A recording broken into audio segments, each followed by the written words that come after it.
하나님 말씀은 요한복음 8장 31절부터 38절까지 봉독합니다. 신약성경 158페이지 요한복음 8장 31절부터 38절까지입니다. 그러므로 예수께서 자기를 믿은 유대인들에게 이르시되 너희가 내 말에 거하면 참으로 내 제자가 되고 진리를 알지니 진리가 너희를 자유롭게 하리라. 그들이 대답하되 우리가 아브라함의 자손이라 남의 종이 된 적이 없거늘 어찌하여 우리가 자유롭게 되리라 하느냐.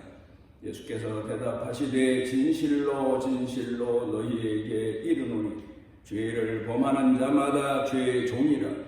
종은 영원히 집에 거하지 못하되 아들은 영원히 거하나니 그러므로 아들이 너희를 자유롭게 하면 너희가 참으로 자유로우리라. 나도 너희가 아브라함의 자손인 줄 아노라. 그러나 내 말이 너희 안에 있을 곳이 없으므로 나를 죽이려 하는도다. 나는 내 아버지께서 본 것을 말하고 너희는 너희 아버지에게서 들은 것을 행하느니라. 한국에서 심리학 교수로 정평이 나 있는 한신대 정태기 교수님이 이런 자기 자신의 감정을 얘기합니다. 대학교 교수로 오기 전에 그분이 대학교 교목으로 시무를 오랜 동안 하셨는데 이제 예배 시간이 됩니다. 그래서 학생들을 모아놓고 예배를 드리는데 예배 시간에 교수들은 잘 참석을 안 합니다. 그런데 교수 한 분이 예배 시간마다 참석을 꼭 합니다. 얼마나 고마운지. 그런데 이분이 예배 끝나고 나서 밖으로 나갈 때 그 정 목사님한테 꼭 고개 숙여 감사합니다. 그리고는 목사님 나 술 좀 끊도록 기도해 주십시오. 그런 부탁을 하더랍니다. 그것도 한두 번이 아니고 예배 참석할 때마다 그런 인사를 하고 갑니다. 그리고 10년 세월이 넘었습니다. 그런데 어느 날부턴가 예배 참석을 안 하는 겁니다. 이분이 아마 근간에 무슨 일이 있나 보다 그렇게 생각하고 말하는데 얼마 지나서 소식을 들었는데 이분이 술을 너무 많이 마셔서 술을 끊지 못해서 술 중독으로 인한 간암으로 사망했다는 소식을 듣게 됩니다. 충격을 받습니다. 그리고는 그때부터 어떻게 하면 예배에 참석하는 사람들을 예배를 통해서 치유하게 할까 하는 데 대해서 생각하기 시작했고 그 다음에 심리학을 더 공부해서 끝내는 대학 교수로 재직하며 사람들을 대할 때 심리적으로 어떻게 대하며 또 사람들이 가지고 있는 나쁜 습관을 어떤 방법으로 치유해야 되나 이런 것들을 가르치고 있다고 이야기를 합니다. 예배는 분명 환난 당하는 사람이 피하는 곳입니다. 피하는 시간입니다. 병든 사람이 치료받는 시간입니다. 심령이 겸비한 사람이 하나님께 예배드리며 하나님을 만나는 그런 시간입니다. 사람마다 나도 모르는 나쁜 습관에 매여 살 때가 참 많습니다. 그런데 나쁜 습관인 줄 알면서도 그 습성을 버리지 못하고 끊지 못해서 결국 인생의 종말을 맞이하거나 인생 사는 동안에 막대한 피해를 보는 그런 경우가 참으로 많은 것을 우리가 지켜보게 됩니다. 그래서 예배 드릴 때마다 어떻게 하면 말씀을 통해서도 사람들을 치유할까? 어떻게 하면 찬송을 통해서도 사람들을 치유할까? 어떻게 하면 기도를 통해서도 사람들을 치유할까? 이런 점에 대해서 기도할 때가 참으로 많습니다. 데이비드 A. 시몬스라고 하는 교수는 상한 심령의 치료라는 책을 써낸 분인데, 이분이 자기 자신이 경험한 감정을 그 책에 이야기해 놓고 있습니다. 원주민 부락을 방문하게 됐는데 아마도 관광을 갔겠지요. 그런데 마침 간 날이 원주민들이 모이는 장날, 각각 자기가 농사한 것도 가지고 오고, 뭐 짐승 키운 것도 가지고 오고, 그래 그 원주민들이 가지고 나온 물건들을 보면서 쭉 구경을 하는데, 이분 눈길을 끄는 사람 하나가 있습니다. 그 사람이 누군가 하면 메추라기를 줄에다가 줄줄이 붙들어 매가지고 끌고 나와서는 그 자리에서 앉아서 파는 겁니다. 그런데 이분이 어떤 연유에서인지 몰라도 그 메추라기들이 그렇게 불쌍할 수가 없습니다.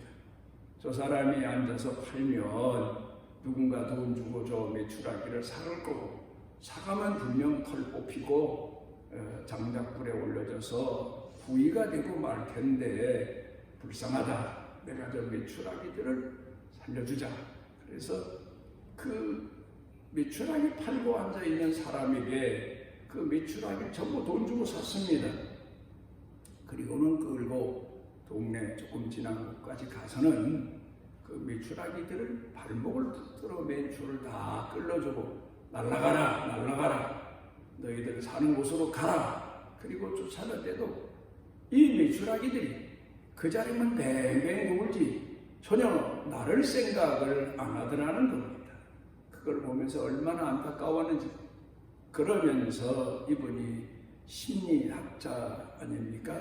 깨달은 바가 있습니다. 사람도 이렇게 습관에 매이면 더 이상의 발전도 없고 더 이상의 다른 세계를 추구하지도 못하고 그냥 그 습성에 의해서 살아가는 게 인생이구나.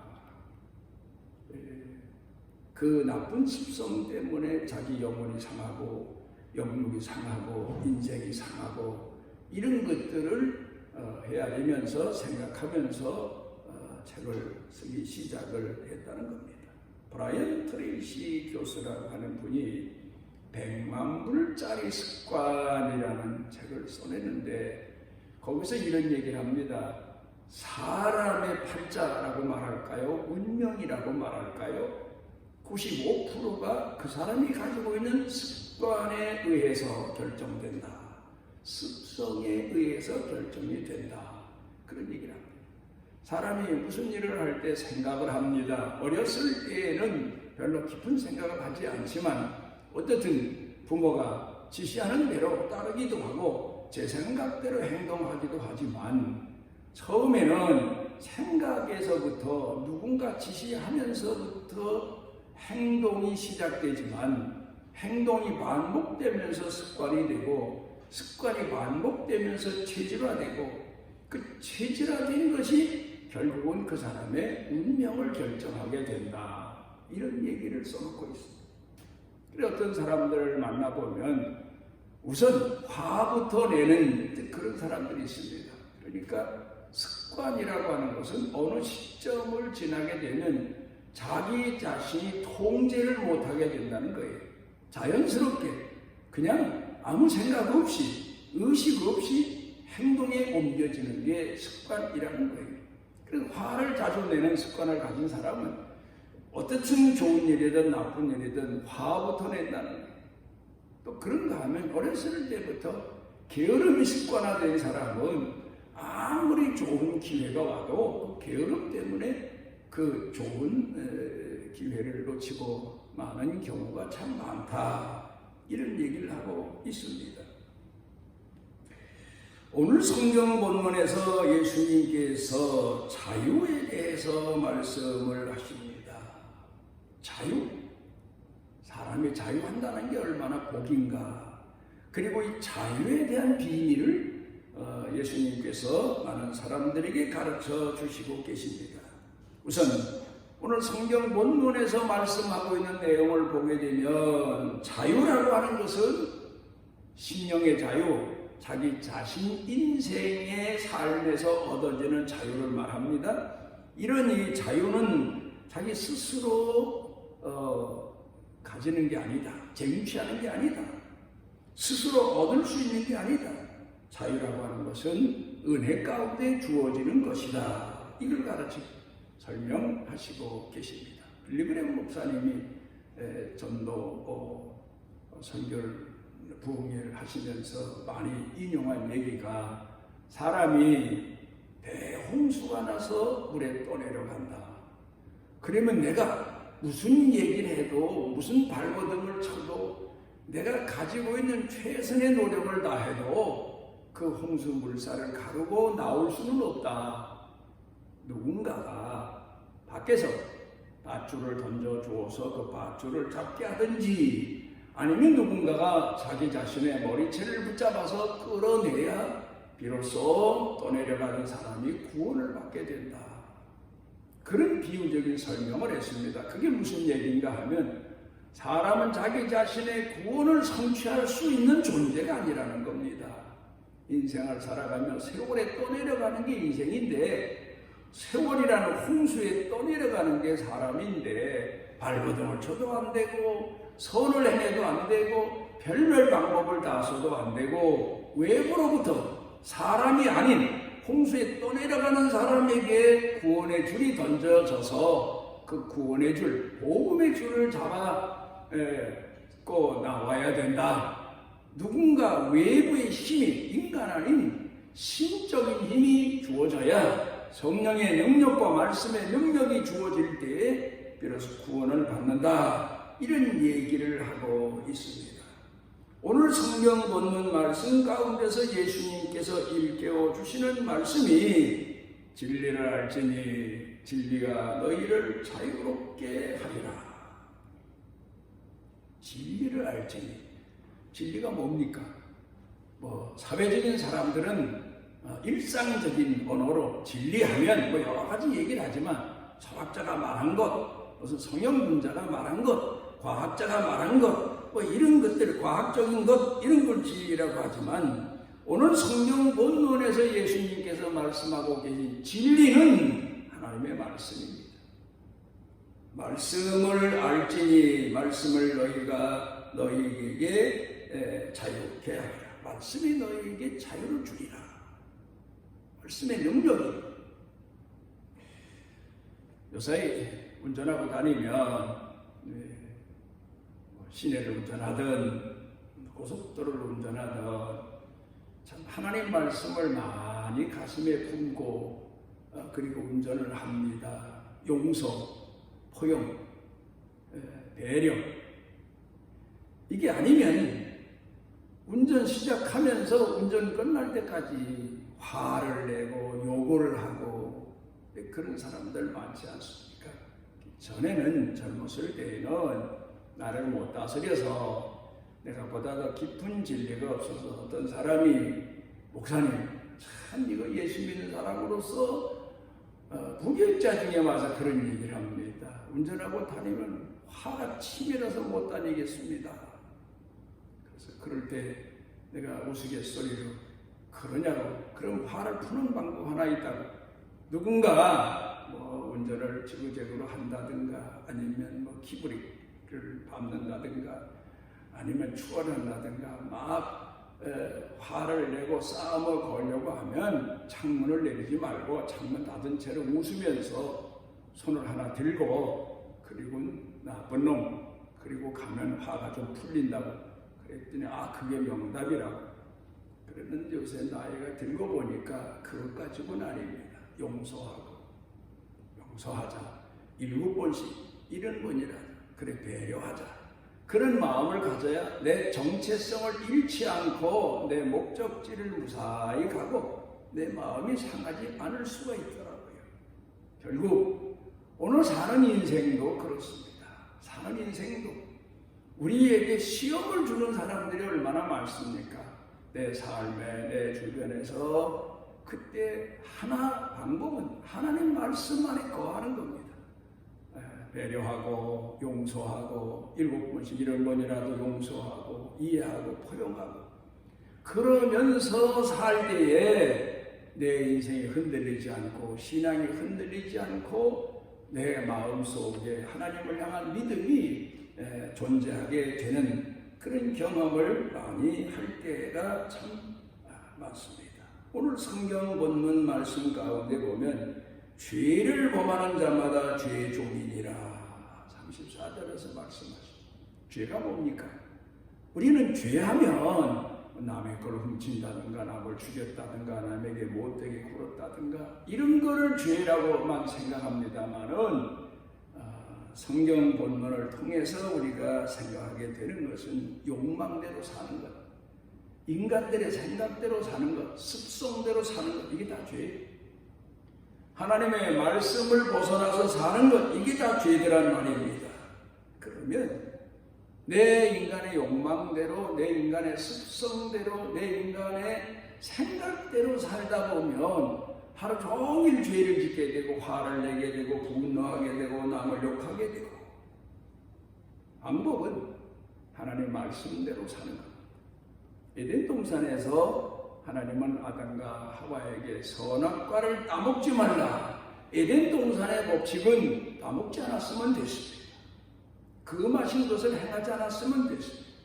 그런데 이제 타락하고 범죄하고 죽은 인간들은 사는 방법이 달라졌습니다. 반대적으로 달라졌습니다. 예수님이 이 땅에 오셔서 마지막 제자들에게 성만찬을 하시면서 떡을 떼어 나누어 주시면서 하신 말씀이 나누어 먹어라. 이는 내 몸이다. 이는 내 피다. 무슨 말씀입니까? 먹어라. 행동하라. 이 말씀대로 살아라. 그런 뜻을 포함하고 있습니다. 씹어 먹는 것처럼 음식을 입에 넣어서 삼키는 것처럼 포도주를 우리가 그 말씀대로 사는 것, 순종하는 것, 그게 바로 하나님의 말씀대로 사는 거다. 그게 바로 사람이 죄로 인하여서 얽매여진 자기 자신의 습성으로부터 욕망으로부터 해방되는 방법이다. 그걸 말씀하고 있습니다. 사도 바울은 로마서 7장 19절에서 나는 바로 이런 사람이었다. 내가 원하는 바 선을 행치 못했고 내가 그렇게 유대인으로 열심히 살았지만 내 마음에서는 죄성이 끊일 날이 없었다. 그래서 난 고민이 많았다. 누가 나로 하여금 이런 타락한 근성에서 건져낼까? 그러면서 고민하는데 결국은 예수 그리스도의 보혈의 능력을 통하여 말씀의 능력을 통하여 내가 자유함을 얻었다. 이렇게 설명하고 있습니다. 오늘 성경 본문에서 자유하게 되는 것 두 가지를 말씀하는데 먼저는 내 말에 거하라. 예수님 말씀에 거하는 겁니다. 말씀대로 사는 겁니다. 말씀이 내 삶의 지표가 되는 겁니다. 내 말씀이 내 삶의 양식이 되는 겁니다. 말씀대로 사는 것. 거기 자유함이 있다. 거기 편안함이 있다. 거기 행복이 있다. 손해를 볼지라도 인간적으로 진정한 행복은 거기 있다. 그렇게 말씀한 두 번째는 내 아버지에게서 본 것을 말한다. 여기 말씀하고 있는데 여기서 본 것이 뭡니까? 내 아버지에게서 본 것. 성경 가운데서 본 것이라는 뜻은 믿음으로 통하고 있습니다. 우리가 이 중요한 내용이 바로 그겁니다. 본다는 것. 눈이 성해져. 첫 번째. 두 가지 법칙이 있는데 내 눈이 성해야 됩니다. 눈에 이상이 있으면 아무리 밝은 날, 아무리 아름다운 것을 봐도 아름답게 볼 수도 없고 밝게 볼 수도 없습니다. 내 눈이 성해야 됩니다. 그런데 그보다 더 중요한 게 있어요. 빛이 비추어져야 돼요. 아무리 눈이 성해도 캄캄한 밤에는 아무것도 볼 수가 없어요. 그러니까 빛이 비추어져야 된다. 이 말씀의 의미는 사람이 아무리 똑똑해도 하나님의 성령께서 그에게 빛을 비추어 주셔야, 성령의 능력을 주셔야 비로소 그가 볼 수 있다. 그걸 말씀하고 있습니다. 그러니까 여기 오늘 성경 본문에서 가르치고 있는 비밀이 뭡니까? 자유하게 되는 비밀, 말씀 안에 거하는 비밀, 또 내가 자유할 수 있고 하나님의 자녀로 진정한 삶을 누릴 수 있는 자유를 예수님께서는 감추어졌는데 성령을 통해서, 말씀을 통해서 그 비밀이 알려지게 된다. 그러니까 말씀대로 행하면 눈이 떠진다 그 말입니다. 바리새인들과 사두개인들 보고 소경이다 이렇게 말씀하신 것은, 그 사람들은 말씀을 가지고 논란거리를 삼아도 말씀대로 살질 않았어요. 그게 소경이지. 보이질 않아요. 말씀의 세계가, 체험의 세계가 보이질 않아요. 그런데 보면 고린도전서 15장 51절에서 비밀이라는 말씀을 사도 바울이 말하고 있는데, 이는 헬라어로 무스테리온이고 영어로는 시크릿입니다. 비밀이다. 왜 비밀이라고 했나? 고린도전서 15장 57절 가운데 보게 되면 이김을 주시는 하나님께 감사한다. 성령께서 우리에게 이김을 주시는 하나님의 능력이 있을 때에 비로소 말씀대로 행하게 되고 그 말씀을 통해서 믿음의 세계를 보게 된다. 하나님을 믿음으로 보는 거다. 아브라함도 하나님을 믿음으로 봤고 나도 믿음으로 성령의 능력을 통해서 아버지를 봤고 그 말씀대로 살아가고 있다. 그걸 말씀하고 있습니다. 그래서 우리는 말씀을 듣기만 하면 소용이 없습니다. 그 말씀대로 살아야 됩니다. 찬송을 통해서, 기도를 통해서 우리가 하나님의 성령의 능력을 체험해야 됩니다. 그럴 때 비로소 보입니다. 신비한 세계가 보이고 하나님이 이끄시는 세계가 보입니다.